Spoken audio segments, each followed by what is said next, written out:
லஞ்ச ஒழிப்பு அப்படிங்கிறது இந்த டிப்ஸ் கொடுக்கறதுலேருந்து, யாசகம் கொடுக்கறதுலேருந்து, ஒருத்தரை நம்ம வந்து அன்பு பாராட்டணும் அப்படிங்கிற கிஃப்ட் கொடுக்கறதுலேருந்து, ஒரு விஷயத்தை செய்ய வைக்கணும் அல்லது செய்ய சொல்லணும், இந்த மாதிரியான விஷயங்கள்லேருந்து ஆரம்பித்து அரசாங்கத்திலேருந்து பெரிய பெரிய தொழில்கள்லேருந்து எல்லாத்துலேயுமே வந்து இந்த பிரைப் அப்படிங்கிற ஒரு கான்செப்ட் வந்து ரொம்ப பெருசாக டெவலப் ஆகுது. நாட் ஓன்லி இந்தியா, வேர்ல்டு வைடில் இருக்குது.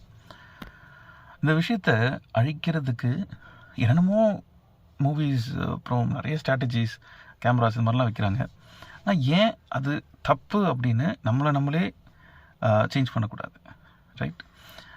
மேபி அதுலேயே ஊறி போனவங்க ஓகே, பட் இனி வரக்கூடிய future generation, it's a saddest part. என்னோடய வேலையை நான் செய்கிறதுக்கு நான் இன்னொருத்தங்கிட்டேருந்து காசு வாங்கக்கூடாது. அரசாங்கம் அல்லது என்னோடய நிறுவனம் எனக்கு காசு தருது அப்படின்னு பார்க்கணும். ஸோ நான் ஒரு வேலை இருந்தால் தான், நான் எனக்கு இதெல்லாம் பண்ணி கொடுத்தா தான் இது பண்ணுவேன், எனக்கு நீ இதெல்லாம் செஞ்சு தரியா, அப்போ தான் நான் உனக்கு இதெல்லாம் கையெழுத்து போடுவேன் அப்படிங்கிறது வந்து இட்ஸ் அ ராங், ரைட்? அது வந்து இட்ஸ் அ போல்ட் ராங், பண்ணவே கூடாது. அதை நம்ம சொல்லி வளர்ப்போம். பிரைப் அப்படிங்கிறது வந்து நீ வந்து கடைக்கு போய் இதெல்லாம் வாங்கிட்டு வா, நான் உனக்கு ₹1 தரேன், அதிலிருந்து ஆரம்பித்து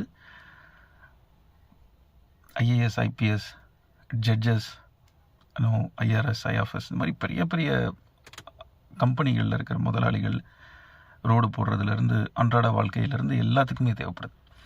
so please don't teach the bribe concept to our next generation. And அதுக்கு பதிலாக நீ வேலையை சரியாக செஞ்சனா அதில் ஒரு திருப்தி கிடைக்குதுல்ல, அந்த திருப்தி தான் உனக்கு சந்தோஷம். அது நீ பண்ணியிருக்க அப்படிங்கிறத சந்தோஷத்தை எடுங்க.